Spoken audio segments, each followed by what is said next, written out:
ఈ సమయంలో సువార్తను గురించి కొన్ని విషయాలు మీతో పంచుకోవాలని ఆశపడుచున్నాను. ఒక రోజున డిఎల్ మోడీ ప్రభు సన్నిధిలో ప్రార్థన చేస్తూ ఈ విధంగా నిర్ణయం తీసుకున్నాడు. ప్రభువా, రోజుకి ఒకరికైనా సువార్త ప్రకటించకుండా నేను నిద్రపోనని చెప్పి నిర్ణయం తీసుకుని అది తన మరణాంతరము కూడా కొనసాగించి కోటి మందిని సువార్త వెలుగులోనికి తెచ్చిన గొప్ప దైవజనుడు డిఎల్ మోడీ. మనం బైబిల్ గ్రంథంలో చూసినట్లయితే మార్కు సువార్త 16 అధ్యాయము 15 వచనంలో ఈ విధంగా రాయబడి ఉంది. మీరు సర్వలోకమునకు వెళ్ళి సర్వ సృష్టికి సువార్త ప్రకటించుడి, నమ్మి బాప్తిస్మం పొందిన వాడు రక్షింపబడును, నమ్మని వానికి శిక్ష విధింపబడును అని ప్రభువైన యేసుక్రీస్తు వారు తన శిష్యులకు ఆజ్ఞాపించినట్లుగా మనం చూడగలము. తన శిష్యులు సర్వలోకానికి వెళ్ళి సర్వ సృష్టికి సువార్త ప్రకటించారు.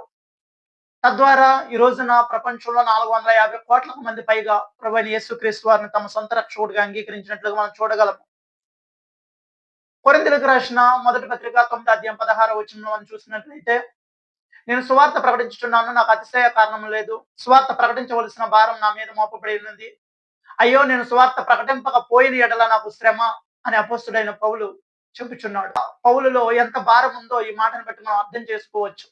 అయ్యో అనే పదాన్ని మనము ఏదైనా కోల్పోయినప్పుడు కానీ, జరగకూడనిది జరిగినప్పుడు కానీ ఉపయోగించే పదాన్ని సువార్త ప్రకటింపకపోతే నాకు శ్రమ, అయ్యో నేను సువార్త ప్రకటింపకపోతే నాకు శ్రమ అని అన్నాడు. అంటే అతనిలో ఎంత భారం ఉందో ఈ మాటను బట్టి మనము అర్థం చేసుకొనవచ్చు. అపోస్తుల కార్యంలో 20 అధ్యాయం 31 వచనంలో, నేను రాత్రింబగళ్ళు కన్నీరు విడిచుచు మానక ప్రతి మనుషునికి బుద్ధి చెప్పి తిని అని అపోస్తుడైన పౌలు గారు చెప్పినట్లు మనం చూడగలం.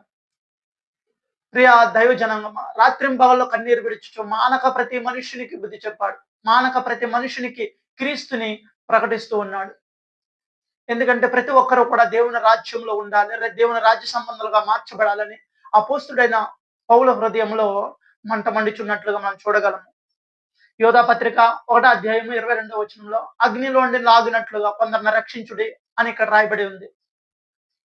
ఎవరైతే ప్రభుని అంగీకరించకుండా దేవుణ్ణి తెలుసుకోకుండా ఉంటున్నారో అలాంటి వారు అగ్నిలో ఉన్నట్లుగా మనం భావించి వారి దగ్గరికి వెళ్ళి రక్షణ సువార్తను ప్రకటించి వారిని ప్రభు సన్నిధిలోనికి నడిపించిన వారమైతే వారిని మనము అగ్నిలోండి లాగినట్లే. ఎందుకంటే వారు రక్షింపబడిన తర్వాత, సంఘంలో చేర్చబడిన తర్వాత వారు రాజ్య సంబంధాలుగా, దేవుని రాజ్య సంబంధాలుగా మార్చబడుతున్నారు. అంటే పాతాళానికి వెళ్ళిపోవలసిన వారిని మనము దేవుని రాజ్య సంబంధాలుగా మార్చినట్లే. కాబట్టి ప్రియ దైవ జనాంగమా, మనం చూసినట్లయితే జాన్ వెస్లీ 17వ శతాబ్దంలో గుర్రం మీద రోజుకి 20 కిలోమీటర్లు ప్రయాణం చేసి సువార్త ప్రకటిస్తూ ఉండేవాడు. అలా ప్రకటించి అనేక సంఘాలను స్థాపించి అనేక మందిని ప్రభు యొద్దకు నడిపించాడు ఈ గొప్ప దైవజనుడు జాన్ వెస్లీ. కొలస్సీయులకు రాసిన పత్రిక 1 అధ్యాయం 28 వచనంలో, ప్రతి మనిషిని క్రీస్తునందు సంపూర్ణంగా నిలవబెట్టవలెనని సమస్త విధములైన జ్ఞానముతో ప్రతి మనిషినికి బుద్ధి చెప్పుచు, ప్రతి మనిషినికి బోధించుచు ఆయనను ప్రకటించుచున్నాను అంటున్నాడు. ప్రియ దేవుని బిడ్డలారా, ప్రతి మనిషిని క్రీస్తునందు సంపూర్ణంగా నిలవబెట్టవలేనని యేసుక్రీస్తు వారిని ప్రకటించినట్లుగా మనం చూడగలము. అపోస్తుడైన పౌలు గారు ప్రతి ఒక్కరూ కూడా దేవుని రాజ్యంలో ఉండాలి అనే మంచి ఆలోచన కలిగి సువార్త ప్రకటిస్తూ ఉండేవాడు. మనము కీర్తన గ్రంథము 96 అధ్యాయము 2వ వచనంలో చూస్తే, అనుదినము ఆయన రక్షణ సువార్తను ప్రకటించుడి. అనుదినము కూడా యేసయ్య సువార్తను, ఈ రక్షణ సువార్తను మనం అనుదినము కూడా ప్రకటించాలి.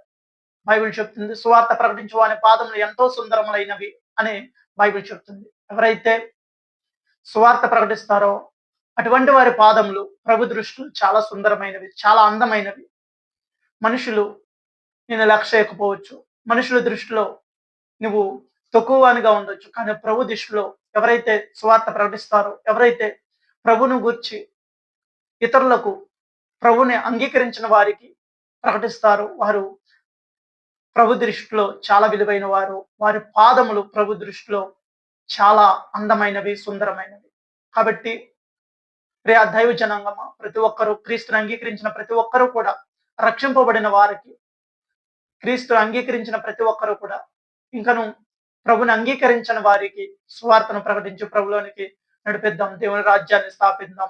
దేవుడి పరిశుద్ధ వాక్యం మనందరి వినికుడిలో దీవించును గాక. ఆమేన్.